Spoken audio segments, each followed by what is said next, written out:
Hi friends, welcome to కొత్తగా చందమామ కథలు. ఈరోజు మనం ఉత్తుత్తి విందు అనే కథ చెప్పుకుందాం. పూర్వం బాగ్దాద్ నగరంలో ఒక సంపన్నుడైన వృద్ధుడు ఉండేవాడు. ఆయనకు నగరంలో ఒక రాజభవనం లాంటి ఇల్లు, దాని ముందు ఒక రమ్యమైన పూల తోట, ఇంటి నిండా మఖమల్ పరిచిన ఆసనాలు ఉండేవి. ఆయనకు ఎందరో నౌకర్లు, చాకర్లు ఉండేవారు. అయినా ఆయన మనస్సు అత్యంత క్రూరమైనది. పేద సాధలను, అనాథలను మానసికంగా హింసించడం ఆయనకు చాలా పెద్ద సరదా. ఒకనాడు ఆయన వరండాలో మెత్తలపై కూర్చుని ఉండగా తిండికి లేని నిర్భాగ్యుడొకడు అక్కడికి వచ్చాడు. ఆయన ముందు వంగి సలాం చేశాడు. ఈ నిర్భాగ్యుడి పేరు షక్కా షిక్. వాడు తన తండ్రి పోయిన దగ్గర నుంచి తిండి కోసం వీధుల వెంట ముష్టి ఎత్తుకుంటూ తిరుగుతున్నాడు. ముసలివాడు వాణ్ణి చూశాడు. ఎంతో ఆప్యాయంగా, "నీకు ఏం సహాయం కావాలి నాయనా? ఇక్కడికి ఎందుకు వచ్చావు? ఏం కోరి వచ్చావు?" అని అడిగాడు. "బాబు, కాస్త ధర్మం చేయండి. నాకు 2 రోజులుగా తిండి లేదు. డొక్క మాడిపోతున్నది. ఇంకాసేపైతే డస్సిపోయేలా ఉన్నాను" అన్నాడు షక్కా షిక్. వెంటనే ముసలివాడు ఉద్రేకంతో, "ఒరేయ్ దేవుడా! నేను ఈ నగరంలో బ్రతికి ఉండగానే ప్రజలు తిండి లేక అలమటించడమా? అసలు అలా జరగడానికి వీలు లేదు. దీన్ని నేను ఎంత మాత్రం సహించను" అన్నాడు. "10 తరాల పాటు తమరు చల్లగా ఉండాలి బాబు. ఈ ఆకలి బాధ నేను అస్సలు సహించలేకుండా ఉన్నాను" అన్నాడు షక్కా షిక్. "ఇంకే, నువ్వు ఈ పూట ఇక్కడే ఉండు. నాతో పాటే భోంచేద్దువు గాని" అంటూ ముసలివాడు ఒక కుర్రవాణ్ణి పిలిచాడు. చేతులు కడుక్కునేందుకు నీటిని సిద్ధం చేయమన్నాడు. తర్వాత ఆయన పక్కకు వెళ్ళి ఉత్తుత్త కూజాలో నుంచి చేతుల మీద నీరు పోసి కడుక్కుంటున్నట్టు నటించాడు. "నువ్వు కూడా చేతులు కడుక్కో బాబు" అన్నాడు షక్కా షిక్తో. ఆయన తన చేతులు తడిసినట్టుగాను, వాటిని తుడుచుకుంటున్నట్టుగాను నటించాడు. మొదట ఈ నటన ఏమిటో షక్కా షిక్ అర్థం చేసుకోలేకపోయాడు. ముసలివాడి హాస్య ధోరణికి లోలోపల ఎంతగానో ఆనందిస్తూ వాడు కూడా తన చేతులు కడుక్కుంటున్నట్లు అభినయించాడు. "ఒరే, బల్ల మీద గుడ్డ పరిచి వేగిరం భోజనం వడ్డించండి. పాపం ఈ నిర్భాగ్యుడు చాలా ఆకలి మీద ఉన్నాడు" అని ఆ ముసలివాడు తన నౌకర్ల మీద గట్టిగా కేకలు వేయడం ప్రారంభించాడు. వెంటనే అనేక మంది నౌకర్లు ఆదరాబాదరాగా వచ్చారు. కొందరు బల్ల మీద గుడ్డని పరుస్తున్నట్లు నటించారు.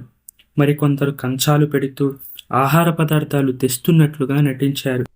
షక్కా షిక్కు ఆకలి దహించుకుపోతున్న ఈ నాటకమంతా సహించి ఊరుకున్నాడు. ఎందుకంటే ధనికుల సరదాలను విమర్శించడం దరిద్రుడికి అతిపెద్ద ప్రమాదమన్న సంగతి వాడికి తెలుసు. "కూర్చో తమ్ముడు, తినడం ప్రారంభించు" అంటూ ముసలివాడు తన ముందున్న పదార్థాలను విడివిడిగా రుచి చూసినట్లు అభినయించి దవడలు ఆడించడం ప్రారంభించాడు. "అస్సలు మొహమాట పడకు. నీకు కావలసినంత హాయిగా తిను. ఇదిగో ఈ పెట్టె చూశావు కదా, ఎంత తెల్లగా ఉందో. అందులో చక్కటి రొట్టెలున్నాయి. వాటిని కూడా వేసుకొని తిను" అన్నాడు ముసలివాడు. "అయ్యో, ఇంత అద్భుతమైన రొట్టెను నేను కూడా ఎప్పుడూ తినలేదు. దీని రుచి కూడా చాలా అద్భుతం" అంటూ షక్కా షిక్ తాను కూడా తినడం అభినయించాడు. ముసలివాడు ఆ రొట్టెను చేసిన నీగ్రో మనిషిని గురించి, ఆమెకు తానిచ్చే డబ్బుల గురించి వివరించి చెప్పాడు. తన ఎదుట ఉన్న కూరలను, మాంసాలను వర్ణించాడు. వాటి రుచిని, వాసనను మెచ్చుకున్నాడు. ఈ వర్ణన మొత్తం వింటున్న కొద్దీ షక్కా షిక్కు ఆకలి మరింత ఎక్కువ అవ్వడం మొదలయ్యింది. మామూలుగా భోజనం అయిపోయాక ముసలివాడు మిఠాయిలు, హల్వాలు తీసుకురమ్మని కేక పెట్టాడు. నౌకర్లు వాటిని తెచ్చి అక్కడ పెట్టినట్లు నటించారు. ముసలివాడు వెనకటిలాగానే వీటిని కూడా వర్ణించి, పొగిడి, వాటి రుచిని గురించి తన అభాగ్యపు అతిథిని ప్రశ్నించాడు. తర్వాత ముసలివాడు పళ్ళను, పానీయాలను కూడా తీసుకురమ్మన్నాడు. నౌకర్లు బల్ల మీద ఉన్న పళ్ళాలన్నిటినీ తీసుకుపోతున్నట్లు చాలా అద్భుతంగా నటించారు. అంతేకాకుండా షర్బతులు, సారాయిలు కూడా తెచ్చి అక్కడ పెట్టినట్లు చాలా అద్భుతంగా అభినయించారు.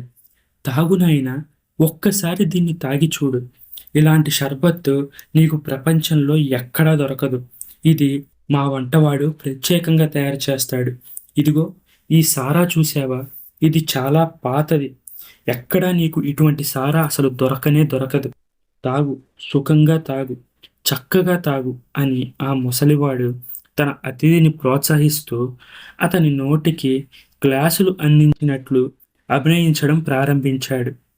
ఇంతసేపు ఆ ముసలివాడి నటనను ఎలాగోలా భరించిన షక్కా పిక్ ఇక అస్సలు ఊరుకోలేకపోయాడు. వాడు వెంటనే చివాలున లేచాడు.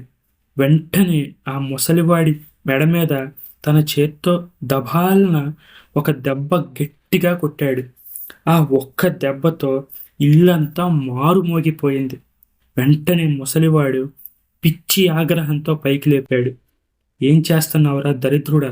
ఇంటికి పిలిచి భోజనం పెడితే ఇదా నువ్వు చేసేది అని గట్టిగా అరిచాడు. యజమాని, నేను నీకు బానిసను. కానీ నువ్వు నా చేత ఈ ఘాటైన సారా తాగించకుండా ఉండవలసింది. ఎందుకంటే ఇంతటి ఘాటైన సారా నా జీవితంలో నేను ఎప్పుడూ తాగలేదు. అలవాటు చేత నాకు నిషా ఎక్కిపోయింది. అందుకే ఆ నిషాలోనే నేను నిన్ను కొట్టాను అన్నాడు. ఈ మాటకి ముసలివాడు ఒక్కసారి తెల్లబోయి మళ్ళీ వెంటనే తేరుకొని విర్రగబడి నవ్వుతూ, ఓరి పిడుగా, నేనిలా ఎంతమందినో ఏడిపించాను. కానీ ఒక్కరు కూడా నువ్వు చూపినంత ఓర్పుని చూపలేదు. అలాగే నీకున్నంత సమయస్ఫూర్తి, హాస్య చతురత, హాస్య ధోరణి కూడా నేను ఇప్పటిదాకా ఎవ్వరిలోనూ చూసి ఉండలేదు. నువ్వు నాకు చాలా మంచి పాఠాన్ని నేర్పించావు. రారా కూర్చో. ఇప్పుడు నీకు అసలైన విందు, నిజమైన విందు పెట్టిస్తాను అన్నాడు. ఈసారి నిజమైన ఆహార పదార్థాలే బల్ల మీదకి వచ్చాయి. అంతకుముందు ముసలివాడు ఏ ఏ పదార్థాలను వర్ణించాడో వాటన్నిటినీ ప్రత్యక్షంగా తెప్పించాడు. అంతేకాకుండా షక్కాషిక్ కూడా వాటిని ఈసారి ప్రత్యక్షంగా తిని ఆనందించాడు. అది మొదలుకొని షక్కాషిక్ ఏనాడు తిండికి మాడలేదు.